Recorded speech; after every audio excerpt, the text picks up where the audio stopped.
Hello, hello, hello. Happy New Year to everybody.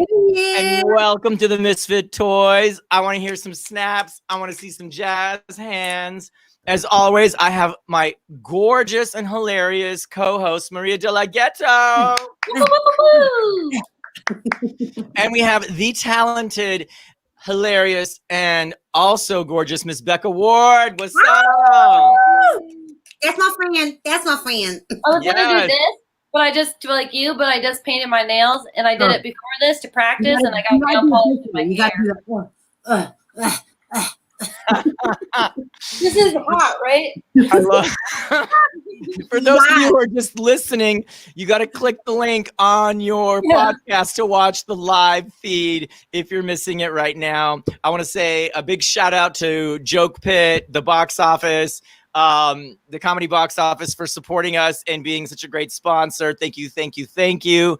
And please, if you are watching, write in, tell us where you're coming from. We would love to give you a shout out. We have fans all over the world, from Wales to London, New York, Chicago, Houston, LA, and even Hong Kong. So snaps and jazz hands to all of our fans from all over the world. And as we love to start, it's time to breakfast and BITCH. So Ms. Becca Ward, what'd you have for breakfast, and what do you have to BITCH about? Meaning, what is bizarre, ironic, terrifying, crazy, and hard about life right now? Well, I had a little too much coffee for breakfast, and I had some apple oatmeal that from a Food Lion, which you cannot find here, okay? It's special. So I packed no clothes so I could bring my computer gear, my show gear, everything. I could bring that, and I could bring snacks home from DC. DC, baby. This is why we're friends. Never paid full price. But what do I have to BITCH about today? Well, I had like this smack in the face in when I was driving. I went to DC. I quarantined for a week, just over a week, with my mom. I survived. Thank you. She's like me, but times 5. So, yeah, and a lot shorter. But so I went to go see my grandmother.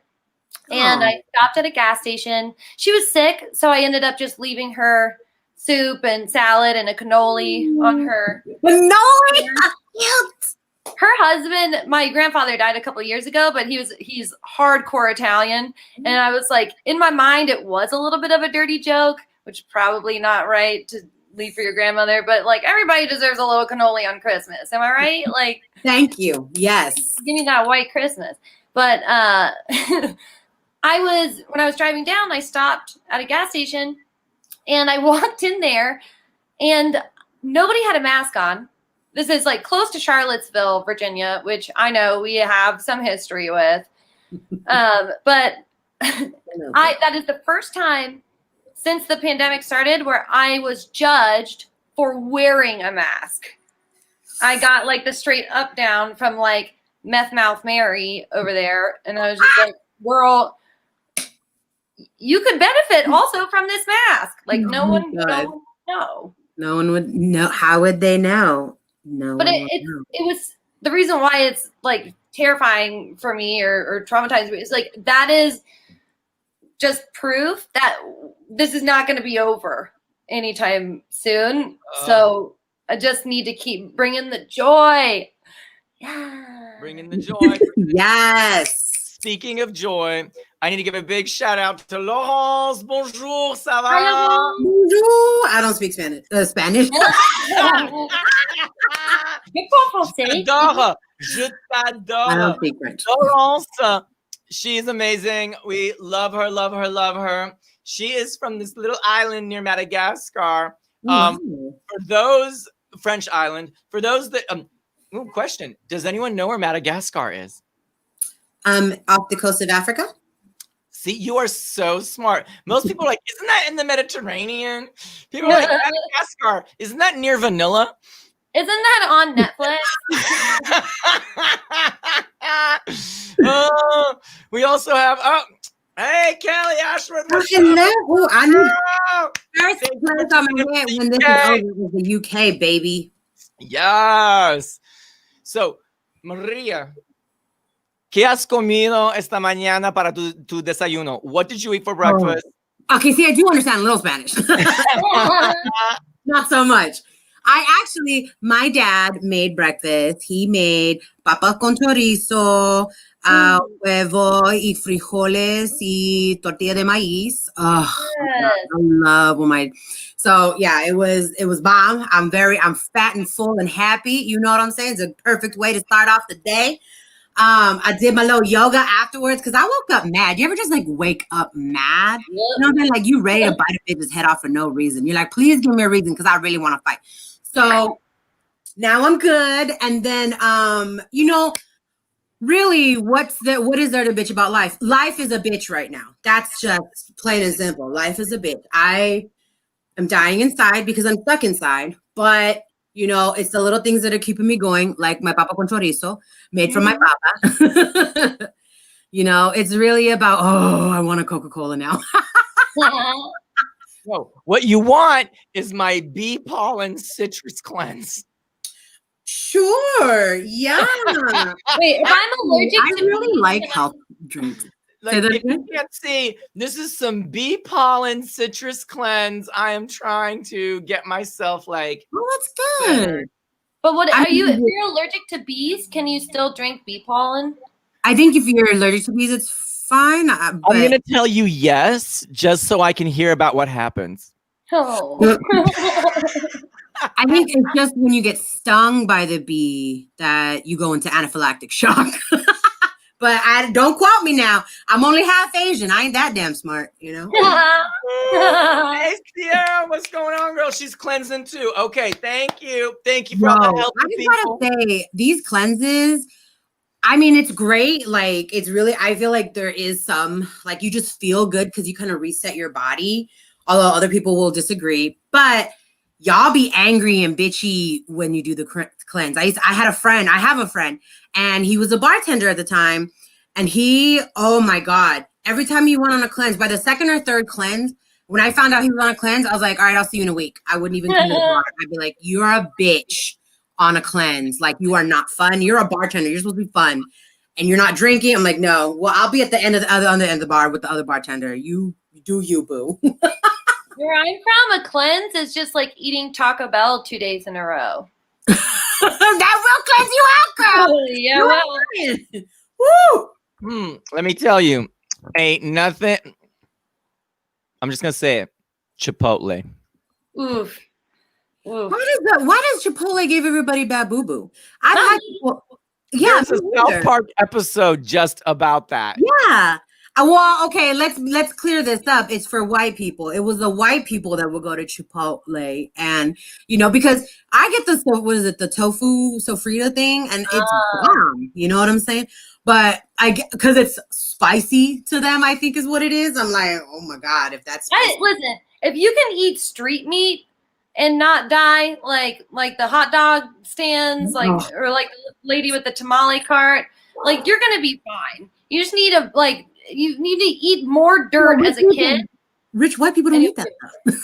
I know. Which is why I don't understand. I'm like, Chipotle, y'all, everyone talks about the $1 guacamole and it's so expensive. I'm like, okay, well, I guess. I mean, do like me and my friends do, carry an avocado in your purse. Yes. All you gotta do. It's really convenient. So what did you have for breakfast, Iggy? Did you just have the cleanse? That's it?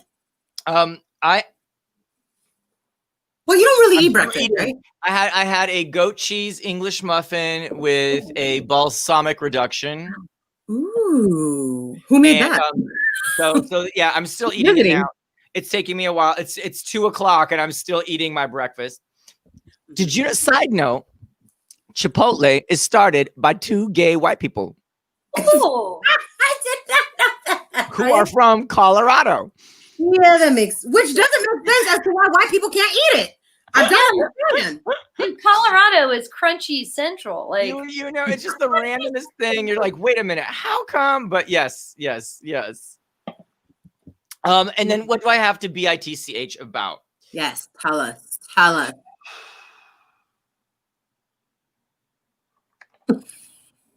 Take a moment here. I have been having a lot of pushback from. We can't hear you. We can't hear you. It's cracking. It was crackling. Okay, can you hear me better now? Is that good? Yeah, chicharron's crackling. I'll just keep it in the stand.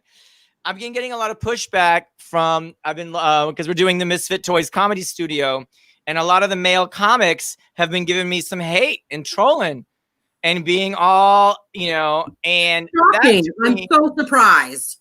I was like, what do you have against, another male trying to promote other females? But I've been getting a lot of like troll hater, like, just like, what do you think you're doing? Who do you think you are? Why do you not like that? And it's like, and I'm like, are you that scared that you're so unfunny? Like, what is it? Like, what are men scared of when it comes to women in comedy? Like, I don't understand. That's absolutely what they're scared of. They know they're not funny because they know. That's why they're like, no.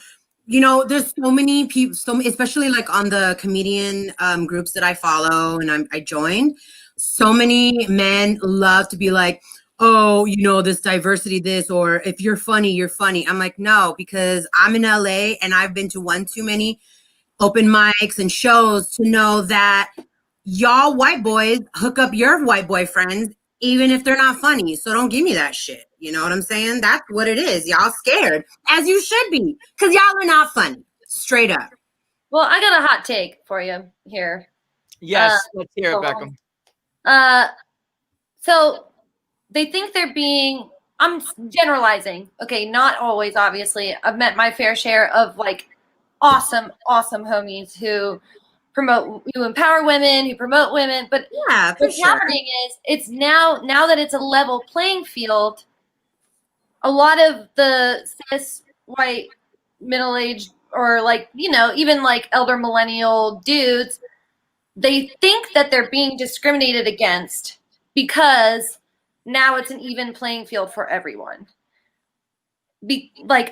So they were here and everyone else is here, and now they're here with everyone else. But to them, like they lost something. Like it's true. It's true. But it's not. It's like it's been a loss to us forever and a day. So welcome to real reality. Equality does feel like discrimination to the privileged.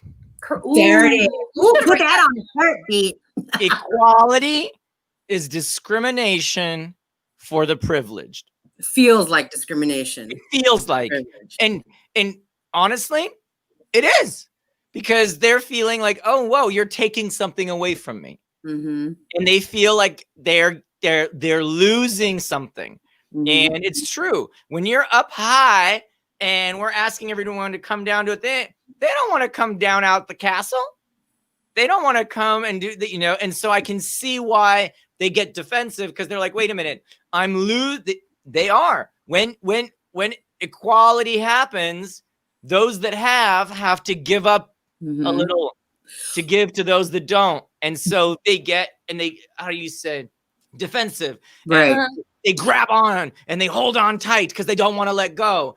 And I'm like, times are shifting. But if they were actually really funny to begin with, they would stay relevant. No? Don't you think that at some level, like maybe at most, they'll lose a little bit of traction, but if they're supporting and if they're actually like pushing for everyone, we people of color will see that like, yo, he's been the homie since day one. I'm still gonna hook him up, whether he's white. You know what I'm saying? Like that's also what they're not understanding is you might have lost something, maybe a little, but if you're really that funny. And if you're down for the cause, if you're with us, if you're about the equality, you're not going to lose that much, maybe for a second. But ultimately, you'll still make your way because you're funny. and people like you. Like that is the basis of making a career in the industry. People like you and you have talent. So competition should make you want to be better. It should not, you should not necessarily like put other people down to bring yourself up. It should just make you want to work harder because, you know, we're accepting more funny women. We're accepting, you know, like the amount of hilarity that comes from some of my like trans comic friends. One of the best parts of comedy is getting the other perspective. Tell me, the funniest thing to me is something I've never thought of myself or that I couldn't necessarily understand from my own privilege. I want to hear it. Like, and I feel blessed to be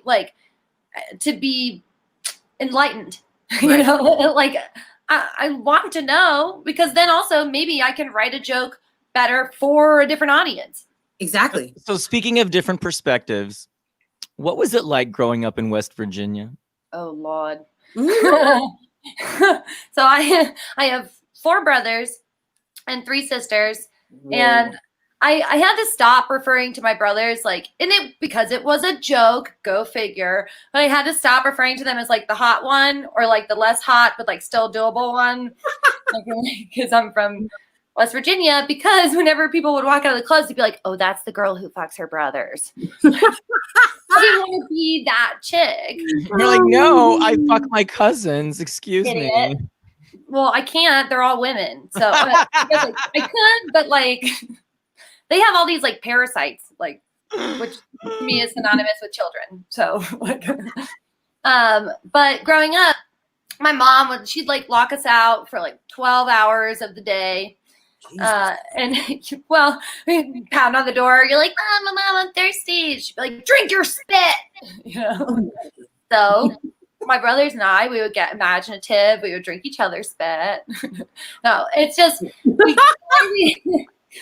the way we grew up was like, I mean, it was an animal kingdom. It was just like we have enough kids for a basketball team with subs.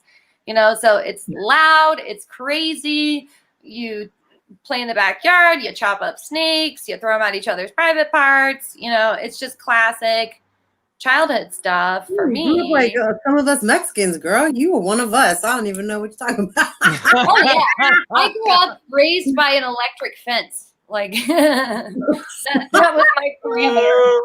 Kelly's like, you should live in the UK. Oh my goodness. The thing is, whenever we wanted to play outside, we would have to wear neon colors. Because like during hunting season, you just had to be like, if somebody sees like, so like, also I got kind of those doe eyes, you know. But I would say, don't worry, my mom is fine for the most part. I'm not Bambi, like for real. But even playing outside, yeah, you have to wear neon because like you might get shot. My neighbor built this great porch for his trailer, and he'd just sit out there and he'd be like, Rachel, come here. And I'm like, okay, like you can give somebody enough Coors Light, I'll be whoever. But like, who's Rachel? I know. My name is Becca. Sometimes Rachel. Biblical names, I think, or like, I don't know. But he would sit out there and he would shoot wild turkeys from the porch he built for his trailer. And I had no idea that turkeys were cannibals. Like, who knew? They eat each other? If you shoot one, yeah, all the other ones come in and they eat the other turkey. Like, everyone loves Thanksgiving. Oh my God.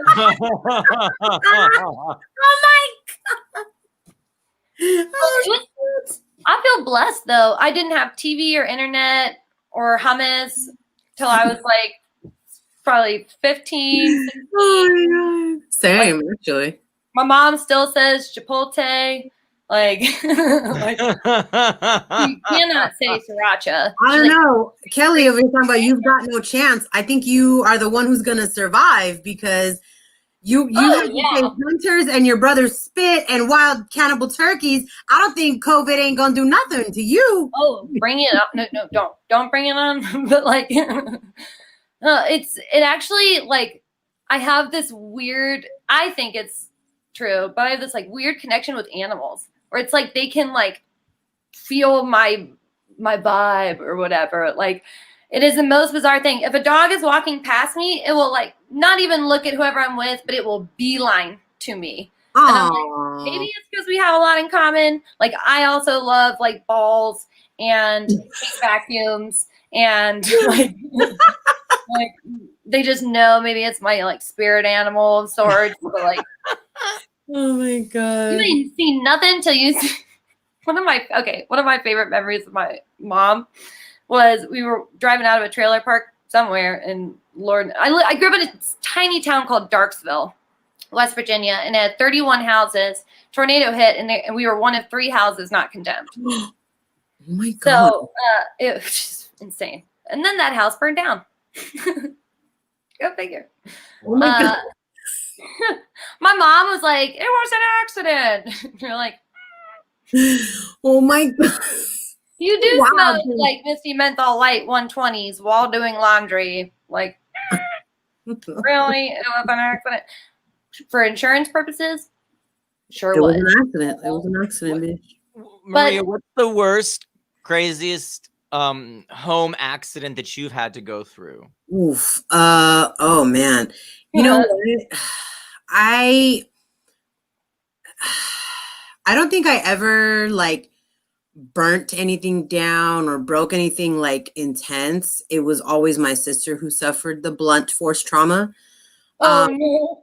Yeah, my sister took a giant, you know, those tree cutting saws. So we were playing in the backyard, and I don't know what happened, but I knocked down the saw, and it fell flat on her head. Thankfully, on the side, not this way, but it still nicked her on the scalp. She's been hit on the head with a baseball bat because me and a friend were playing outside, and my friend was twirling the bat, and I guess my sister got under the bat just right, and it smacked right flat on her head. Oh my god, my poor baby sister. Needless to say, she's a really hard-headed kid. So person. I almost set the bathroom on fire once with a towel because I was a firebug. I did like lighting shit on fire. It was hanging from the shower, and then I just went with the lighter, and then all of a sudden it went woof, and I was like, "Oh shit!" Thankfully, I was in the bathroom, and I threw it in the tub and turned the shower on, and I was like, and I threw the towel away, and no one was none the wiser, so it was fine. To be fair, that is, if you're gonna burn something, that would be the place, right? Like the source of water. But it is what's most shocking about what you just said to me. Who the hell has a backyard in Los Angeles? Oh. What do you mean? Like, actually, you know what? We did. Like LA is the quintessential. Everybody's got a backyard. Like, no, there is absolutely. So we grew up in Highland Park in the hood, like it's East LA, Northeast LA. So back during the 90s Cholo pandemic, the crash pandemic. York and 64th. Yeah. And I tell Eddie every time, you moved in there when gentrification already happened. Shut up. I grew up in the 80s and 90s in Highland Park where you did not walk outside at night. And the first time I saw a white lady with her white baby outside and walking outside, I was like, oh my God, are you lost? Do you need help? Like, what's going on? So yeah, no, it was in the 60s and 70s when my dad grew up there, like 50s, 60s, 70s. It was a working class neighborhood. So it was a lot of Italians and Jews. And then when the 80s and 90s hit, that's when the Cholo movement came out and was really like hard. And so we had the Avenues and I forget the other gang that was in my area. But yeah, that's when, and like there was a little like sub gang for each gang in my junior high, because we left in high school. So junior high, there was like the Bunny Queens and I think CBS, which I don't even know what they were. I don't know what it stood for, but I was like, they're coming out with all these acronyms. I'm like, they sound like TV networks. I don't know. So it was crazy. And I was just this chubby Asian girl trying to get home from you know, seeing like cholas jumping these girls in front of the library, the public library. I was like, I just wanted to rent my Anne Rice book. Am I good? Can I go? Like, it was wild, bro. It was wild. But yeah, like it was, so they have a lot of neighborhoods like that still. It's kind of still suburban. It's like the outskirts. It's not LA, like Central or West Side. Like that's just, ugh, like, oh my God. Too much, bro. That's too much. That's a lot of people there. I moved to the top of the hill in Highland Park. That right there, the top of the hill. And the El Caminos couldn't make it up. like my cleaning lady had to park at the bottom of the hill, and like I would have to go pick her up because she couldn't make it up the hill with her car. This is not Highland Park. No. See, the first thing he said was, I was at the top of the hill. Bitch. My cleaning lady couldn't get out. You are not Highland Park. Don't claim Highland Park. I almost punched a dude in Carlsbad because when I said I was from Highland Park, he's like, oh, you bougie. I was like, I will fight you right now. Call me bougie one more time because I'm from Highland Park. Call me bougie one more time, white boy. Call me bougie. I got something for you. But let me tell you, so I get my first house, and this is my first house experience. And all of a sudden, we're throwing a party, and this blue water, like Listerine blue, starts coming up in the basement. No. No. Like Listerine blue, like Aqua Velva blue. Like Smurf piss? I love the way that smells, but ew. And I was like, what is going on? I don't understand. And I was like, it didn't make any sense. And then I realized it was the blue from the toilet duct. Oh, nanny. Like it was bubbling up in the basement. I'm like, oh my God, what do we do? I'm like, everyone just start, how to use the yard and the thing. And I'm like freaking out. And so I call the plumbers the next day. They try to snake it. It's not working. And the thing. And then the Aqua Velva starts to come back up. And this is my first house and my first experience. I don't know anything about plumbing and I am like freaking out. So then I called the city, and there's a thing called a clean out, which is like a little manhole that connects your house line to the main sewage line. And they bring this like fire truck, and it has a big hose, and they blast out the clog. Oh. And so they put this hose and they go to blast the clog. And I joke you not, a 30-foot poo geyser erupts in my yard. No. It decorates the front of my house. It looks like a poo Pollock painting. Pollock's the one that just flicked the paint. Oh my God. And I'm sitting there like, oh my God, what do I? And then they just get in the car and get to go. They're like, okay. And I'm like, wait, whoa. I'm like, this is a 3-story house. I'm like, I can't get that off the thing and they're like, oh no, that's a Department of Sanitation problem. And I'm like, oh hell no. So I went in the house and I got them a sack of weed and a bunch of beer left over from the party. And I was like, here's some weed, here's some beer, clean this off my house. Like I don't like it got worse. No. It came back. The party got worse. We had to start excavating around the front yard to figure out what was wrong. And every time they made the hole bigger, the cost went from a couple grand to now we're like in the $30,000-$40,000 mark. And I have a giant cesspool. So it's like a swimming pool it was a pool lagoon in my front yard. No. And I'm like freaking out. What? You had to pay for this? Well, I didn't tell him I didn't have the money. I'm like, I just need to flush my toilet. Oh my God. No. Like, I didn't tell him I didn't have the money. I was like, sure, no problem. Just keep working. So my mom flies out to see what I did with her investment because she helped loan me the money for the down payment. And she sits there and she's looking around the neighborhood. She's looking at this pool lagoon. And she was just like, she could not believe what, like, she was just like, you're the only gay white Jew in this neighborhood. What on earth are you doing? And I'm like, it's called gentrification, mother. So they had to redo all the pipes. They had to, and then they gave me the bill, and I didn't have the money to pay, and I went into crazy debt, and I didn't know what to do, and so I got 3 jobs, and I started stripping. I got on the pole. I got on the pole to pay for the Poo Lagoon because I didn't know how else to pay for it. So here I am dancing on the pole, and everyone thinks that I'm like, no, you don't understand. I have to pay for this Poo Lagoon. So now I'm dancing for money like I'm stripping for money on the pole trying to pay for this pool lagoon because I wanted to be a homo owner. I was like, now I know why millennials don't want to buy homes, and that it is not easy. It is not easy. Yeah, holy shit is right, Kelly. Like it is. Yeah, Laurence, it was not a joke. But what it taught me after that was I can handle anything, because I was able. I borrowed money. I got on the pole. I worked 3 jobs. I did everything that you hustle. And I remember I would go into the bank with all the crumpled up bills. And the bank manager was Maria, and she would just look at me. She'd give me the side eye. And I'm like, don't judge. I'm paying for my pool lagoon, girl. Just don't judge. Fast forward 2 years. I go to sell the house. Because of the time and the market and everything, the house tripled in value.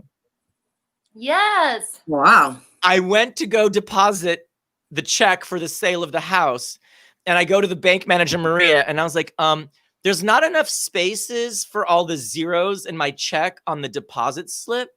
Do I put all the extra zeros on the back? Yes. Or do I, I don't know. And Maria was just like, because she just knew me as the stripper boy with the crinkled up, nasty, all sweaty dollar bills. And they're like, what kind of pole dancer are you depositing? No, Maria's smarter than that. She's like, oh, so he finally got a sugar daddy. Okay. But I was able to pay everybody back. I was able to pay my mother back. I was able to, pay for the pool lagoon. And that was how I started. That also paid for my career in comedy. That's how I hired my first comedy coach. That's how I was able to, get into comedy, because otherwise I wouldn't have been like that. That was my kind of launching into comedy, because I was like, now I got this little bit of money. I can actually do something that I love, not something that, I need to do. So, yeah. Dude, so that was my first homo owner experience. Yeah, I thought about the OnlyFans thing, and I was like, this is probably the best I'll look in my life. Like, I don't know that for sure, but I was like, but what are like my special skills? Like, what's different about me enough to like get people in? And then I just learned about ASMR, and I was like, I can make amazing fart noises with my hands. Like, that's gotta be somebody's kink. Yes. Like, yes. And I can last forever. Gummy worms, it doesn't even matter. Like, I've been wanting to do ASMR videos forever, and I don't know why I don't. Because these people only, like, some people just use their iPhone microphone, and it's enough to be like, so I need to get in on that, because Lord knows I eat everything under the sun. Gummies, crackers, chips. Oh my God, I love chips. Crab leg. I've done 2 mukbangs already. Into like Rugrat voices, like, got you. Like, I can do an impression of Dexter from Dexter's Lab, or like Marcel. Like pretty much it. Like, I looked at Pasties. I've looked at him 1.5 million times, thinking like, come on, girl, like now is the time. And I don't know what is the holdup. Like, I went to Christian Academy and Catholic school, like, and that's not it, because a lot of those chicks are like coke whores now. So it's like, more power to them, and whatever. I don't judge, but not for me. And then just like walking around, you guys know Santee Alley? Yes. I call it the bizarre bazaar, right? Like, you got everything there, girl.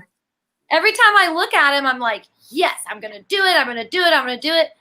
I don't think I like to show my body. Like, I mean, and not everybody does or has to. There's I don't know. You really should look into the ASMR thing, honestly.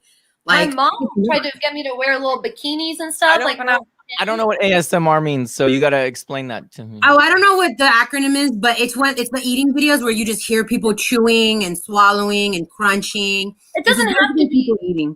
It's not. It doesn't have to be eating. It's a noise, like, stimulation. Oh. Mm-hmm. It's like a noise fetish. Like, some people like the sound of like some people hate the sound of forks clinking together, right? Right. Some people hate ASMR. Just kind of depends on probably what you heard in the womb, I think. Oh, maybe that it's autonomous sensory meridian response, ASMR. There it is. Which I was gonna basically say means like fart noises.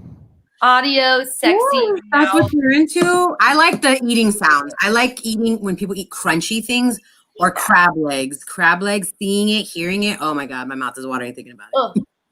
Ugh. See, a lot of people don't like it, and a lot of people do. A lot My of people mom- think it's weird. That's A weird lot to of me people too, love it. Kelly.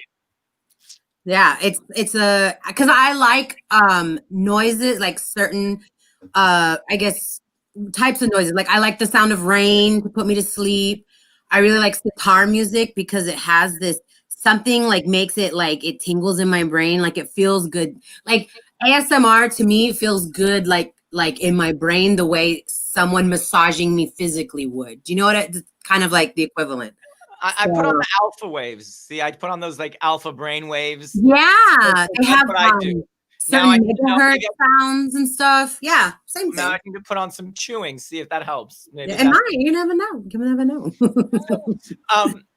I want to ask, what got you into comedy? Like, what was your, what was that Defining moment. For me, it was a Poo Lagoon and surviving that, and then having the freedom to actually pursue.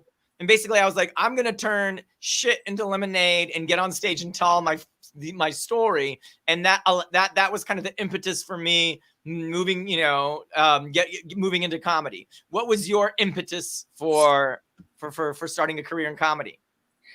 Really similar vein. I just call it like giving purpose to pain, right? Like refocusing whatever has happened and making it something that people can relate to.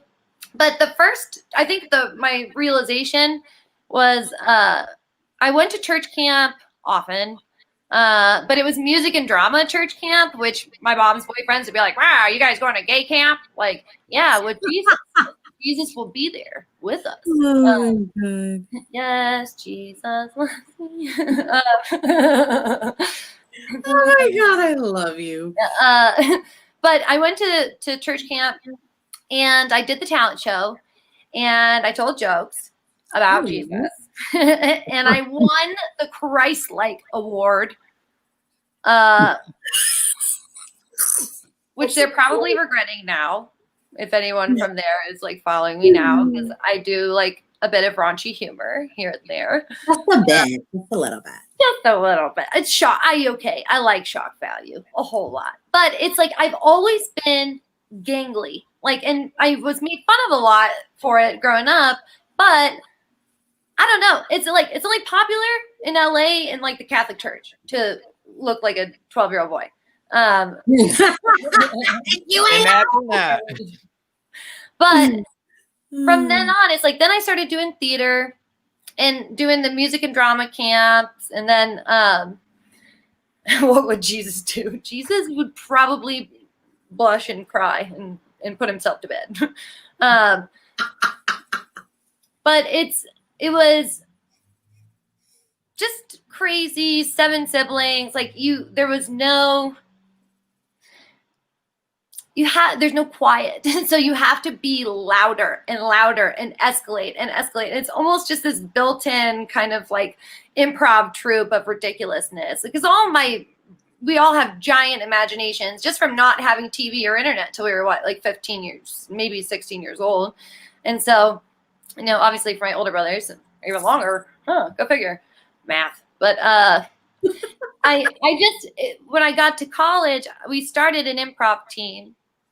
And I did some in high school and I did mostly theater. But when I got to college,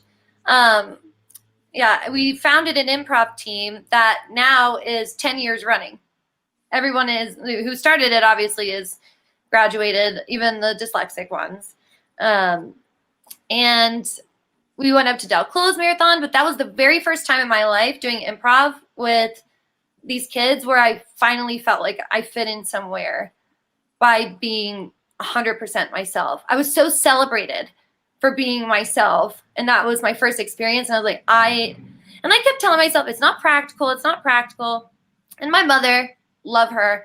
She's like, honey, I would tell you if you were not meant to do this. Believe me. She's like, I would even try to be nice about it. She's just like, you know what you're really good at? Writing, English, grammar. Like, I would point you in a different direction. She's like, but there's just, my last show I did in college was a great slapstick, like kind of vaudevillian. My limbs were half the show. And fart noises naturally. Like, Of course. But my mom came to see it maybe 5 out of the 10 times. And she was just like, you've got it. This is it.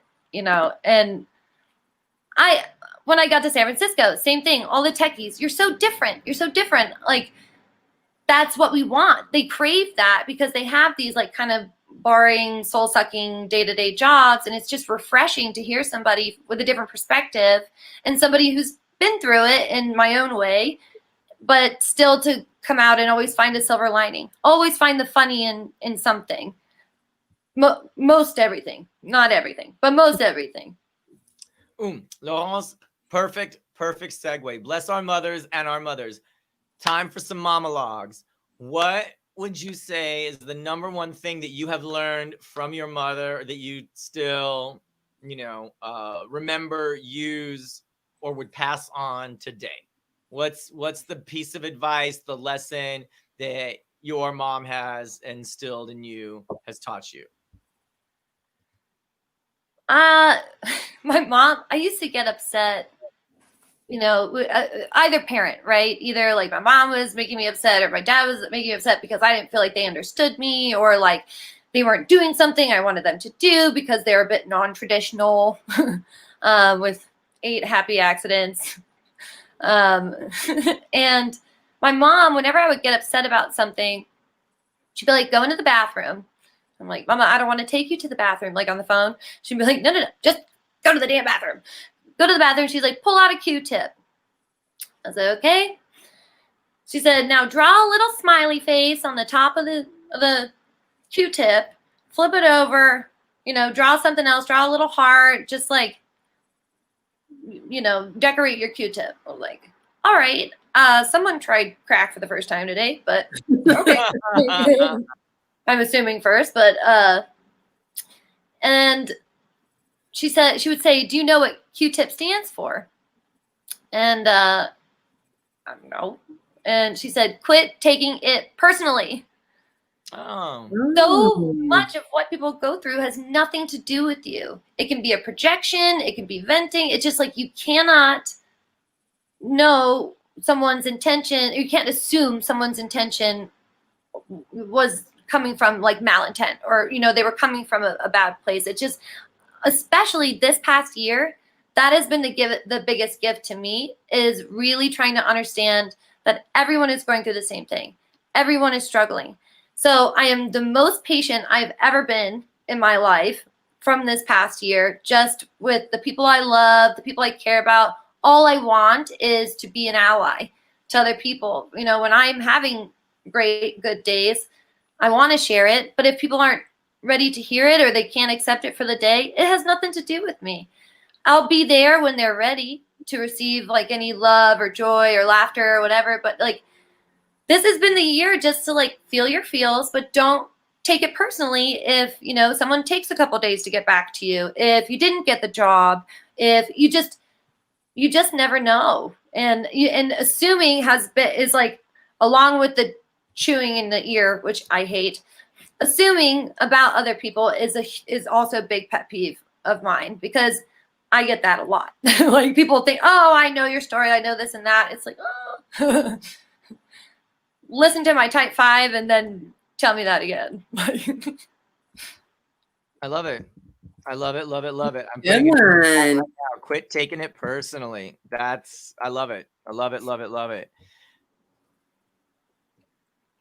Now, Maria, we've heard your monologues. Has Mama De La Ghetto shared any new news or any new advice lately? Um, no,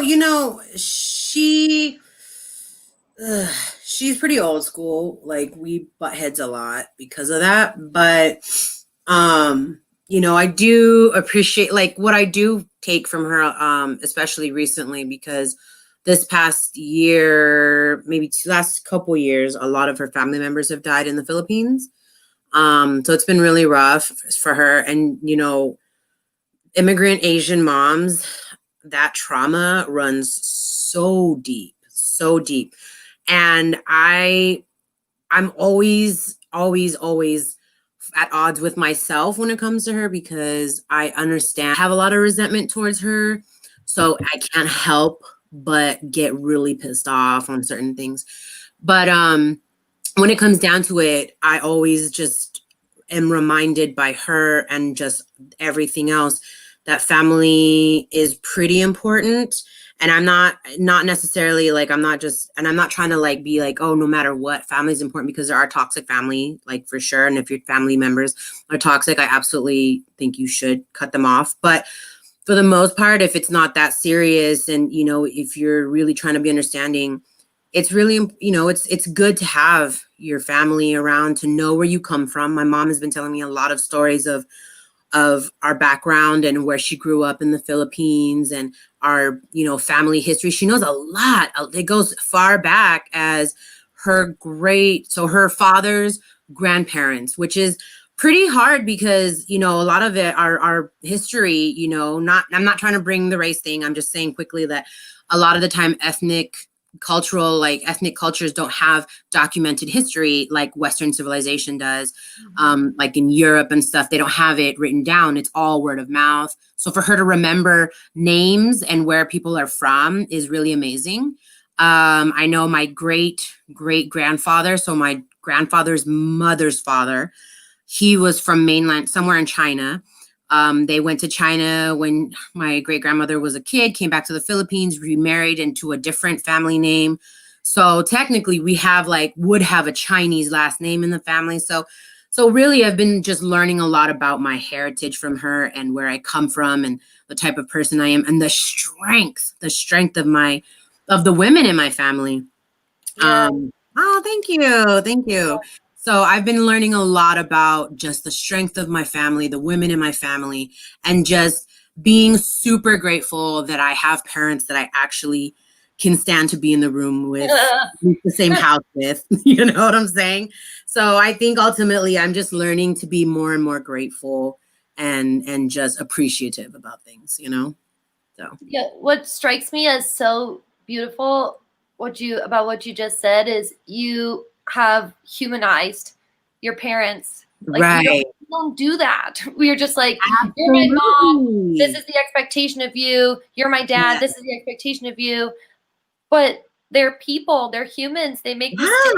Like, and if you can accept that and it doesn't make you question your own mental health or well-being, right. but you can communicate and work with them, then there's actually a better shot of them learning from you. And it sucks being the kid trying to be the and I do it with my dad. My dad's actually learned a lot about being politically correct. I'm not trying to be that person, but he's learning so much. And it's super fun introducing him to things that he's never even thought about. Like I made a charcuterie board the other day and he was like, oh, this is really good. I like this. And I was like, oh my God, look at my dad. And my dad's traveled the world, mind you. He was in the military. He's been to like so many different countries.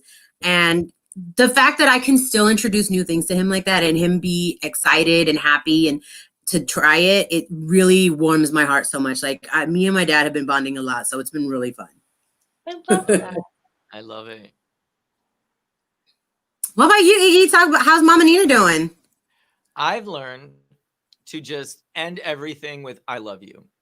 Yes. That's actually really good. Because Mama Nina is like, "Did you take out the trash?" And I'm like, "Mama, I love you." And I'm like, yeah. So it doesn't matter what I'm feeling, that I always just end with, Mama Nina, I love you. So you did not think out trash, is what you're telling me. Yeah, it's just I'm just like, I love you so much. But I love you. I just end everything with I love you. And it has helped our relationship a lot. And even inside, if I'm feeling like, I just am like, I end everything with I love you. I really love you. I love you.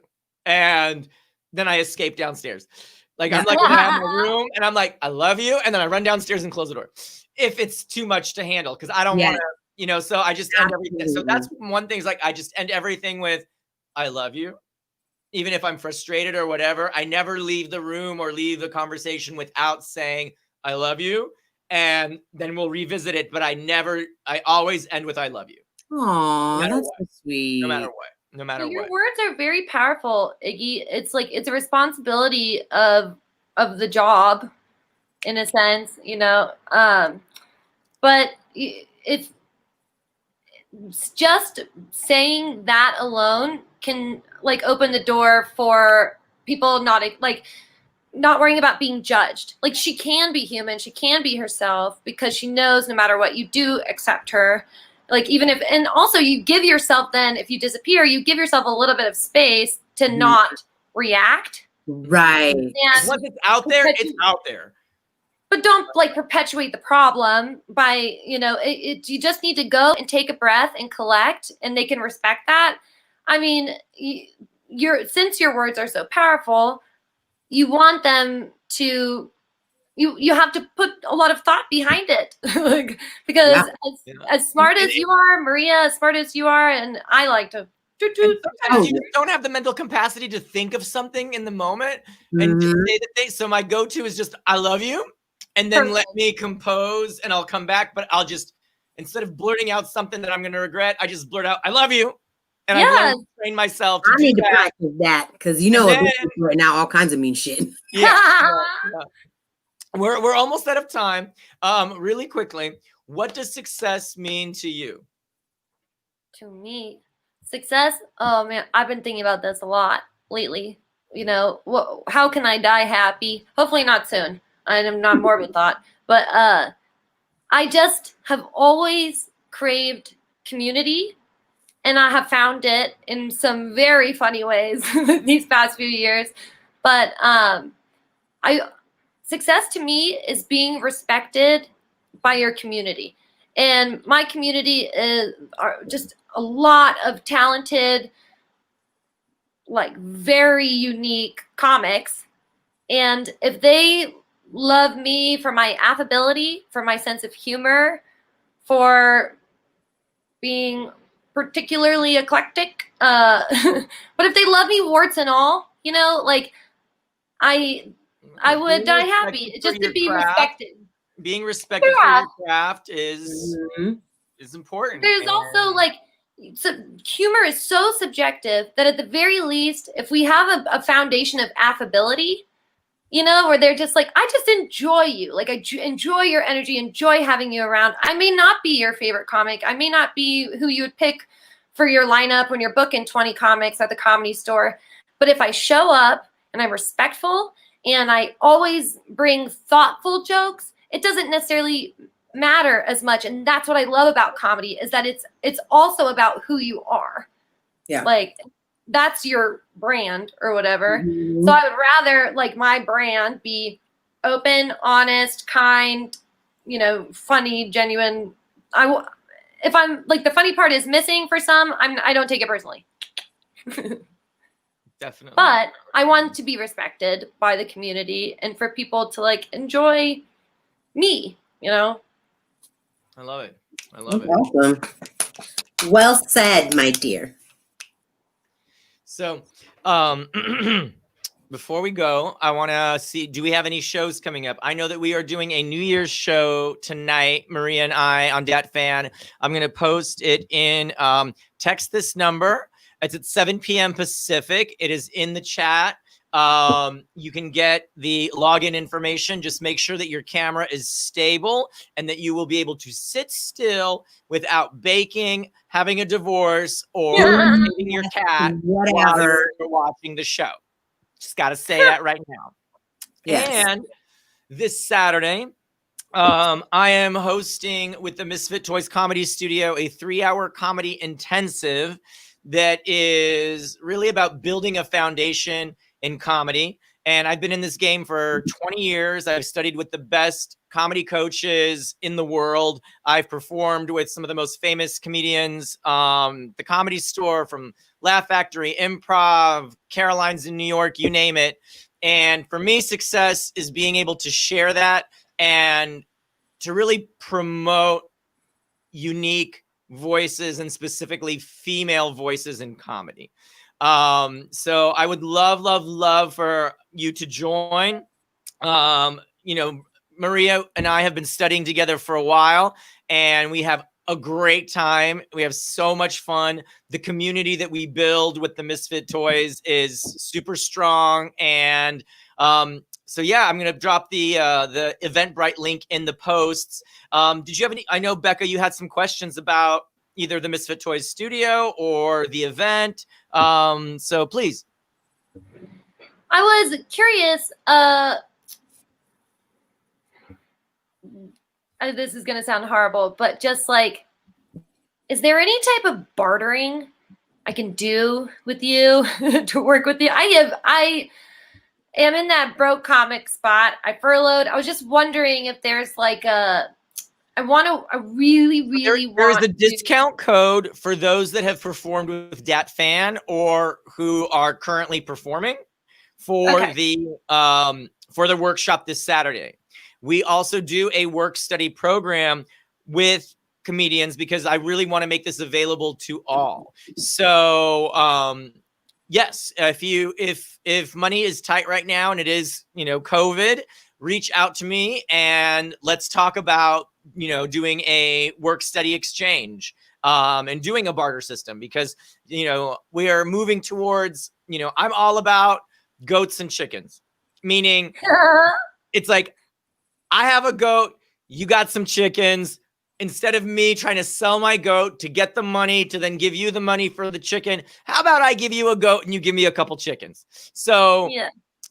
I'm all about the barter goat and chicken system. So that's totally fine. If you got some chickens and I got some goats and you need some goats and I need some chickens, we can work it out. Some people don't have chickens. They would rather just pay in cash. That's totally fine too. But yes, please reach out to me directly, or you can email us at misfittoys@gmail.com and just reach out. And it never hurts to ask. The squeaky wheel gets the oil, so it never hurts to ask. And I have no shame. I will be a Target, and I'm like, excuse me, can I get a discount on this Eeyore doll? Its ear is a little burnt on the right here. Can I get and they will give me a discount. Like, it never hurts to ask. So yes, please ask. Please ask. Traditionally, like when it comes to, I don't know if it's like personal ego or whatever it is, like it's hard for me because I've been on my own working since I was 14, 15, and then I've always done it myself and I've always made it work. This has been the weirdest, hardest time where I'm like, I am so smart. Like, why is like, well, it's just, I've lightened up on myself, but I wanted, just in case anybody else has that kind of hesitation in asking, I wanted to ask for myself, obviously, but I want to open that conversation because I feel like you are such a compassionate person. You want to see people succeed. It makes you feel success as well. So, and just good, good tidings, good feelings. But I wanted to basically ask for people like me too. Yeah, and it just reach out to me directly and let's start the conversation. So definitely. And then, hey, Cassidy, much love, much snaps. You got any shows coming up? I have a show next week with Locked in a Room comedy. I think I'll be on with Dat presumably sometime next week. I took a week off just to focus on family and and moving. I just moved into a new place, so I'm really excited. But I would love if y'all would check out we run a female variety show night. I've got magicians, like female-fronted rock bands, comics. Maria's going to be on the next one called Cherry Bomb. And it's on Twitch. Sunland Sunspace is the Cherry Bomb. Okay. Yeah, Cherry Bomb on Twitch. That is coming out end of the month. But if any female comics are interested in performing, hit me up. That'd be great. But otherwise, you can find a great show on there. I'm also in a sketch troupe called Hot and Funny Comedy. If you check out Hot and Funny Show on YouTube or on Facebook, it's just an amazing, amazing group of women who all write, produce, edit, direct. Like, it's really, really rad. And I feel so empowered by them, and I feel so inspired. They are girls I maybe never would have met otherwise, but they are such a gift, and we've been keeping each other afloat this year. So Hot and Funny, Sunland Sunspace, and yeah. I love it. Liar Comedy is on Wednesday at 7 p.m. Perfect. And we can find you on Facebook. We can find you on Insta. Thank you, Kelly. Oh my gosh, it was so nice. Laurence, c'était un plaisir. Comme toujours. Thank you so much. What is it? Feliz Año Nuevo. Feliz Año Nuevo. Happy New Year, everyone. Love all of you. Becca, thank you so much. I'm on a show tonight with Stiggy. We're doing the Death show. I will see you tonight. I'm also doing the bourgeois. Bourgeois. I love it. I love it. You can also, I'm also doing the Locked in the Room showcase. Are you doing the one on the 9th, Becca? Whatever day Wednesday is. I don't remember. Anyway, but I can follow myself on Instagram and Facebook, Twitter. I have a link tree. If you just go to the linktree.com/Maria Delgado, you can find all my stuff there. So yeah, follow me. I always update what I'm doing and where I'm performing, what I'm doing, you know. But yay! And me and Becca doing the damn thing. I'm so excited. Dude, thank you guys so much. I love you, ladies. Love you. Happy New Year, everyone. Ciao. Happy New Year. Give myself a hug for all of us. Bye, guys. Thank you. Ciao.